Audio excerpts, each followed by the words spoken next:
Warning, this is about to get really nerdy, so if you read the title and you don't want to watch a video that's completely about that, I recommend watching another video.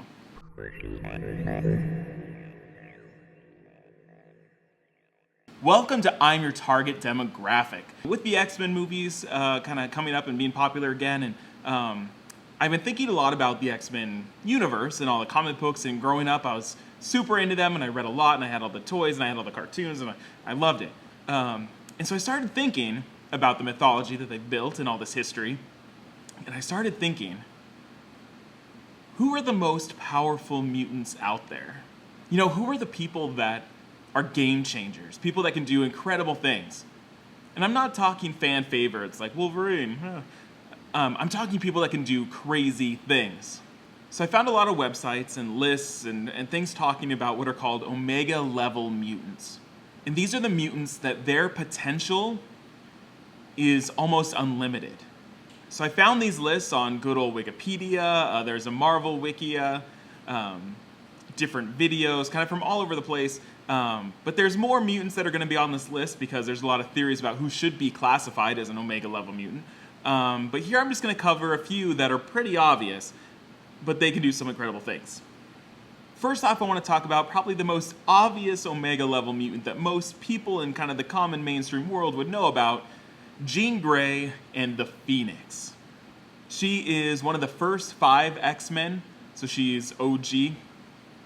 Now, Jean Grey is a mutant, is able to kind of read minds a little bit, like minor telepathy, telekinesis, so moving things with her mind. But things get interesting for Jean Grey when she is taken over by a cosmic entity called the Phoenix, or later referred to as the Phoenix Force. So they're in outer space, something's about to happen, their space shuttle is about to be destroyed, and this force protects her, essentially wraps Jean up in a cocoon, keeps her somewhere safe, and lives her life. So for a while, the Phoenix is actually living as Jean Grey on Earth and is able to do all these crazy things. Eventually succumbs to temptation and becomes known as the Dark Phoenix. While she's the Phoenix, she has some incredible powers. So she can use her telepathy to hide herself and others from other people with mind-reading powers, so she can kind of shroud themselves. She can create a shield with her mind. She can create weapons with her mind. She can create illusions that look real. She can control people's minds, their thoughts. She can use other people's bodies as her own. She can tweak their personality permanently. She can go into a mutant's mind and turn off their mutant ability. That's crazy. That's why she's Omega level. She can stop someone from being a mutant. While the Phoenix Force is taking over Jean Grey, she can travel through space. She doesn't need oxygen to breathe. She's essentially immortal. She can resurrect people that have died. She can travel back in time and see the repercussions in the present. It's said that she has control over all existence. So that's the Phoenix Force. Something we're kind of familiar with. It was in the X-Men 3 movie, though done horribly. The cartoons had a really famous arc about the Dark Phoenix. So that's pretty popular. But now we're going to get into some that are not as popular with the mainstream media. Now we're going to talk about this guy that his name is Vulcan. Not from Star Trek. Different Vulcan. Now his birth name is Gabriel Summers. And if Summers is familiar to you because that's Scott Summers, Cyclops, and Alex Summers, Havoc, it's his brother. So it's the 3 brothers, and all of them have extraordinary powers. Their father is a space pirate named Corsair, who leads a group called the Starjammers. And his 3 sons they all pack quite a punch. Now, while Cyclops and Havoc were born and raised on Earth, Gabriel was born in outer space. And he was essentially raised in like a facility where they cloned him and made soldiers.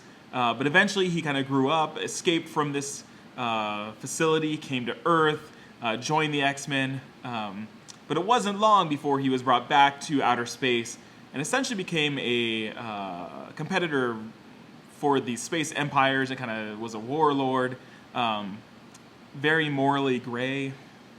He took up the name Vulcan from Roman mythology. Again, not Star Trek.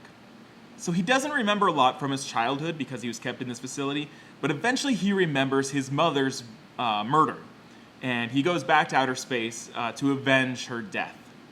And so he's entirely filled with anger and rage and wants vengeance, and so that's why he kind of goes on this spree of taking down this galactic empire. Now, in terms of powers, why he's Omega level. Where Cyclops and Havoc can project energy, he actually absorbs it. So if they were to shoot him, he kind of takes in all that energy and then can redirect it out in whatever form he wants.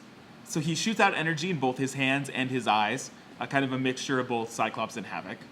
And then he can use this energy to create physical things like shields and armor, things that can protect him. And when he's facing others that project energy, he can either absorb it or he can shut down. He can control their energy and shut down their power, which is crazy when you consider a lot of big villains and heroes, I guess, use energy as a weapon. He basically turns that switch off. He can, like Jean Grey in the Phoenix Force, he can travel through space. He doesn't need oxygen. And then he can manipulate the energy of his own body to regenerate wounds and kind of heal himself. So as long as there's energy around him, he's nearly invincible. Now for this next one, it's going to be a little confusing because we're going to get into essentially alternate timelines. So how do I start this? We're going to talk about a woman named Rachel Summers, or sometimes Rachel Gray. Now, there is a version of our, I say our like we actually live in the Marvel Universe, there is a version of the Marvel history where Jean Grey was actually taken over by the Phoenix, and they weren't two separate people. And in this future, they had a child. So Jean Grey and the Phoenix and Scott Summers, Cyclops, had a child named Rachel. So Rachel mostly inherited most of Jean Grey's abilities. Telekinesis, telepathy, things like that. Now this future is where the famous Days of Future Past story kind of exists. So those of you that just saw the movie, maybe unfamiliar with a lot of other X-Men mythology, imagine in that future, Cyclops and Jean Grey had a daughter. And now here's where it gets interesting. In the comics, Rachel is the one that's able to send people's consciousness back into time. So in the movie, it was replaced by Kitty Pryde for some reason. But in reality, it's Rachel Summers that is able to do that. So she sends Kitty Pryde back in time to stop the assassination attempt and to fix things. But even though that mission succeeds, the future does not change. It essentially creates a new, happier future. But them existing in Days of Future Past, that is still horrible. So she then sends herself back in time to see why things went awry. So now that she's in current time, she's wondering, she's kind of shocked to learn that Jean Grey is dead at this point, when really she's kind of in this cocoon thing that the Phoenix Force had kind of hid her. So the world thinks Jean Grey's dead, but Rachel's like, I don't know about this. Anyways, the Phoenix Force ends up sensing Rachel and seeks her out as a potential host. And it gives Rachel all those powers that Jean Grey also had. So she was able to do all those crazy things, in addition to this time travel aspect that she can kind of hop around time. Her ability to travel through time actually creates another alternate future where she grows old and ends up taking care of what's essentially her brother, Cable. And so she exists in that future as Mother Exani, or Escani, whichever. And so she has multiple branching futures. So there's different versions of Rachel throughout time and throughout universes. So you can tell in the Summers and Grey bloodlines, there's a lot of power there. So now that we're talking about bloodlines, there is someone that's very powerful that is a son of Charles Xavier, and his name is Legion. Legion's real name is David Haller. He is Charles Xavier's illegitimate son, and Charles didn't know that he existed for a long, long time. So Legion started out having similar telepathic abilities, and when a group of assassins kind of attacked his home and attempted to kill his stepfather, he retaliated and killed them with telepathy. But when he did that, he became so traumatized that his brain essentially fractured. So now there's a personality within Legion that controls telepathy, and it's kind of this personality kind of associated with these assassins. But this started a trend of other personalities starting to pop up. Now, they all kind of fight for control of Legion's mind, which is why he has the name Legion. For in the Bible, there's a reference that someone says, "We are Legion, for we are one." Right? So it's kind of this multiple personality disorder. Legion's actual power is called spontaneous mutations, which is he essentially gains mutant powers all the time, which is crazy. And to help kind of cope with this, each power is assigned a personality. So for example, there's a character called Susan in Sunshine, and she is able to control emotions. Or there's a giant mechanical armor named Endgame, who's able to defend against almost any mutant power. So he gains these mutations and then has all these personalities that control them. So he's very unpredictable. So if he were able to control all these powers and mentally focus, he would be incredibly powerful, but in his current state, very unpredictable. Now we're going to talk about a mutant called Elixir. Elixir's real name is Joshua Foley. He started out as a healer, so he's able to heal wounds and kind of fix people up, basic healing abilities. The interesting thing is he actually began as an anti-mutant terrorist, and when he attacked a group of mutants, his healing factor kind of kicked in and he was able to heal someone, kept it secret for a long time, eventually joined the X-Men to learn how to use these abilities. The first time he ever healed himself, his skin turned gold, and that's kind of his signature look. Now, he's able to heal a lot of different wounds. He's able to rewrite their genetic DNA to fix kind of personality traits and maybe genetic issues. Now, he's an Omega level mutant because his healing abilities don't really know a limit. He may be able to actually change someone's appearance by tweaking their genetic DNA. In a very popular storyline, a mutant called the Scarlet Witch deactivated everyone's mutant genes. She said no more mutants and they were gone. He was able to actually go inside people and reactivate that gene, which at the time was crazy because she said no more mutants and only 27 mutants existed. And he was one of them. And he was able to then reactivate mutants across the world, which is crazy powerful. Now, he eventually used his powers for evil, and he killed this kind of anti-mutant leader. And when he used his abilities to kill, he kind of caused organ failure and shut down this person's body, and his skin turned black. And it's very hard for him to turn his skin gold again by healing, so the black kind of reminds him of the evil things he's done, and he fights to heal more than he kills. So it's a kind of a constant battle between gold and black and turning back into that golden boy that he was. Now, another young and powerful mutant. His mutant name is Kid Omega, but his real name is Quentin Quire. He started as a normal student, young at Xavier School. Brilliant kid. It's said that he has 10 million brilliant thoughts a second, right? So he's just beyond anyone else's level. He saw himself as better than humans, though, so he became a huge liability when he started kind of anti-human riots, and he was very dangerous. He started a group that kind of would go out and kind of attack humans, a lot of stuff, kind of went rebel. Very powerful, though, mentally. He once killed a guy by, quote, carving his name on his brain. Right? Crazy. Weird. At one point, his telepathic abilities exceeded his physical body, and he didn't need to exist as a physical form anymore. So there's kind of a couple storylines where he's kind of existed in a non-real form, which is crazy. He's able to create weapons out of this energy, similar to how Psylocke can create swords and blades with her mental energy. He's known for creating guns, so he has a psionic shotgun that he uses, or a psionic sniper rifle. Kind of cool, but that's how he focuses his energy. He did encounter the Phoenix Force once, and the Force mistook him for Jean Grey. And so there's the potential for him becoming a host of the Phoenix Force, which would give him cosmic abilities beyond his wildest dreams. So that's why he is an Omega level mutant. Now, one that may surprise you. This surprised me when I read the list of Omega level mutants that this person was on there. Bobby Drake, aka Iceman. Now, when you watch the movies for X-Men, you may not think he's that powerful. In the cartoon, he wasn't really a star. It wasn't until probably after I stopped reading comics that Iceman became this powerful.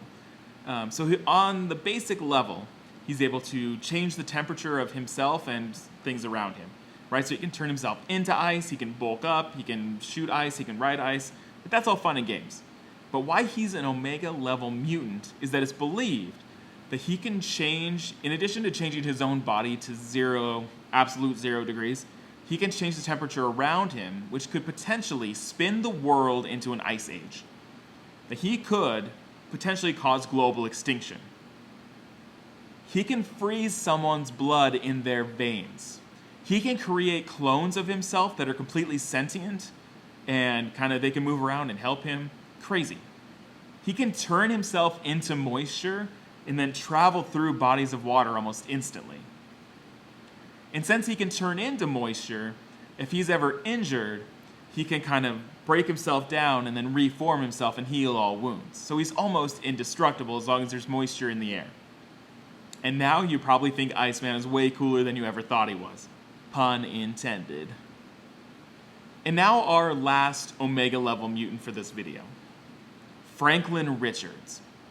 Now this is the son of Mr. Fantastic and the Invisible Woman. So they both were created because of this radiation storm in outer space, whatever. But they have a son named Franklin who is a mutant. And Franklin is potentially the most powerful being in the universe. Now get this. Usually, your mutant abilities don't manifest until you hit puberty. But him as a child was already demonstrating incredible telepathic abilities. He was even able to realize that, hey, when I'm an adult, I'll have even more power. So he forces himself to age. He makes himself older. And after he taps into all this power, he does incredible things. He realizes, hey, I'm not emotionally ready to be this old and to have all this power. So he reverts back to childhood. He can control his age. At one point, his family, so the Fantastic Four, and some of the Avengers, they were all in danger. And to protect them, he created a new universe where they existed. So he created a universe and hid them there from harm. Now we're not talking time travel or going to another universe. He created a universe. There's a whole series of comics where he travels to worlds that he created with odd partners, and there's all these storylines where he's an outer space adventurer to worlds that he created himself. Now, one of the most powerful beings in the universe is Galactus. Galactus eats planets. So imagine, eventually the Fantastic Four and the Silver Surfer are able to defeat Galactus. But Franklin Richards is able to bring Galactus back to life. And then is able to control him, and they defeat this other cosmic bad guy. But Galactus is essentially his servant. Now there's a scene in the comics where Franklin ages himself to adulthood, and he's having a conversation with Galactus, and they're talking about the end of the universe. And so it's alluded to that they've both seen it, which leads you to believe that Franklin is immortal, and that him and Galactus will both be there when the universe is destroyed and at the birth of a new one. That's crazy.